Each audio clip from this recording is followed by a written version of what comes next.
Hello મિત્રો, બધાને અમારા જય શ્રી કૃષ્ણ. ઉત્તરાયણ આવી ગઈ હતી એટલે અમે નીકળી ગયા શોપિંગ કરવા. સૌથી પહેલાં અમે પહોંચી ગયા માસ્ક લેવા. એક આ માસ્ક લઈ લીધું છે અને મેં પણ એક માસ્ક લઈ લીધું. અમે બંને જણા માસ્ક પહેરીને થઈ ગયા તૈયાર. તમે જોતા હતા કે કેવું લાગે છે. રાતનો ટાઈમ હતો તો પણ અમે પહેરીને તો જોઈ જ લીધું. પછી અમે લીધી ટોપી. ટોપી પહેરીને રાત્રે તડકો નહોતો છતાં બી અમે ટોપી પહેરીને ફરી શોપિંગ કરવા લાગ્યા. પછી અમે જોયા ચશ્મા. પછી અમે ત્યાંથી ચશ્મા લઈ લીધા.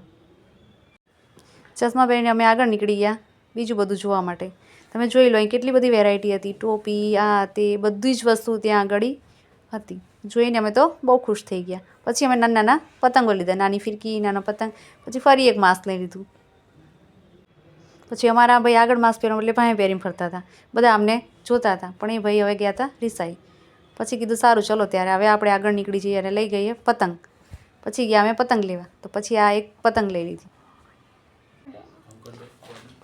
પતંગ લઈ લીધી પણ તમે ત્યાંનો નજારો જુઓ. પછી આ બહુ મસ્ત મોટી પતંગો હતી. આ ભાઈ ક્યાં જ પતંગ લેવી છે, ભલે ચગાવી ના શકીએ. પછી કીધું સારું ચલો ત્યારે એ પતંગ લઈ લઈએ. પછી એ પતંગ લઈને નીકળી ગયા આગળ બીજા સ્ટોલમાં. ત્યાં આગળ અમે ગયા તો બહુ બધી વેરાયટી હતી.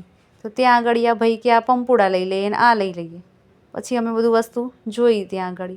આ સરસ મજાનો સ્ટોલ હતો, બહુ મોટી મોટી પતંગ. પછી આપણે ત્યાં હતો કાચ, તે આપણે ત્યાં આગળ કાચમાં જોઈ લીધું. પછી ત્યાંથી આગળ નીકળ્યા. પછી આ સ્ટોલમાંથી એ ભાઈને કંઈક અલગ જ પતંગ લેવી હતી પણ એવી પતંગ અમને ક્યાંય મળી નહીં. એટલે એ ભાઈ એમ કહેતા હતા કે ના, સાદી પતંગ લેવી નથી. પછી કીધું સારું ચલો ત્યારે ફરી જઈએ આગળ, કંઈક મળી જાય તો જોઈ લઈશું. પછી ત્યાંથી અમે નીકળ્યા બીજા થોડા આગળ સ્ટોલમાં. તો ત્યાં આગળ પણ એવી પતંગ હતી નહીં. પછી ધીમે ધીમે ધીમે જોતાં જોતાં અમે આગળ નીકળ્યા. તો કે હવે આ દોરી જ લેવી છે. પછી કીધું સારું ચલો ત્યારે દોરી લઈ લઈએ. પછી અમે લીધી એક આમાંથી એક દોરી. ભાઈને ગમી એવી દોરી લઈ લીધી.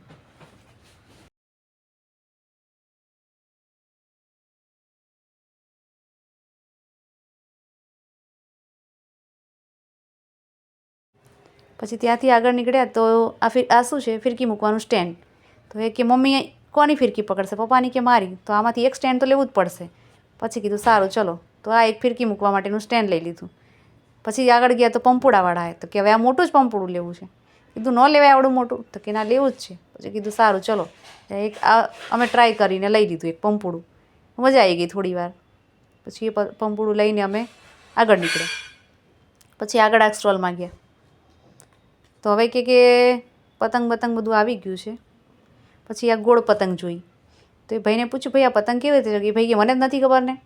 પછી કીધું સારું ચલો જવા દો. પછી આ બીજી એક પતંગ ગમી. તો એ ભાઈ કે મને નથી ખબર આમાં કિનિયાર કેવી રીતે બંધાય. તો પછી કીધું આપણે લઈને કંઈ મતલબ નથી. ગોળ પતંગ રવા દીધી, પછી ન લીધી. પછી કીધું આવી 2026 વાળી લઈ લઈએ કે નવો ટ્રેન્ડ આવ્યો હોય તો. આ વખતે પ્લાસ્ટિકની પતંગો બહુ હતી મીણિયાવાળી. પછી ત્યાંથી બહાર નીકળ્યા તો એક આ ભાઈ હતા સિંગવાળા ભાઈ. તો અમારા મિતાંશભાઈ કે સિંગ ખાવી જ છે મમ્મી, સિંગ ખાવી જ છે. સારું ચલો ખાઈ લઈએ સિંગ. પછી ભાઈએ સિંગ રેડી કરી. તો એટલી વારમાં એ ભાઈ હાથ લઈને તાપવા માંડ્યા. પછી આપી દીધી એમને સિંગ. સિંગ લઈને અમે નીકળી ગયા ઘર તરફ. તમે જોઈ લો રાતના 12 વાગ્યા હતા છતાં પણ એટલી પબ્લિક હતી કે જાણે સવાર હોય. એટલો ટ્રાફિક, એટલી પબ્લિક, દરેક લોકો પતંગ દોરી બધું લેવા નીકળી પડ્યા હતા. નજારો એટલો મસ્ત હતો કે રાતના 12 વાગે બી એમ થાય જાણે સવાર હશે. એટલી મજા આવી ગઈ. સારું, અમારો વિડીયો તમને ગમ્યો હોય તો લાઈક અને સબસ્ક્રાઈબ કરવા વિનંતી.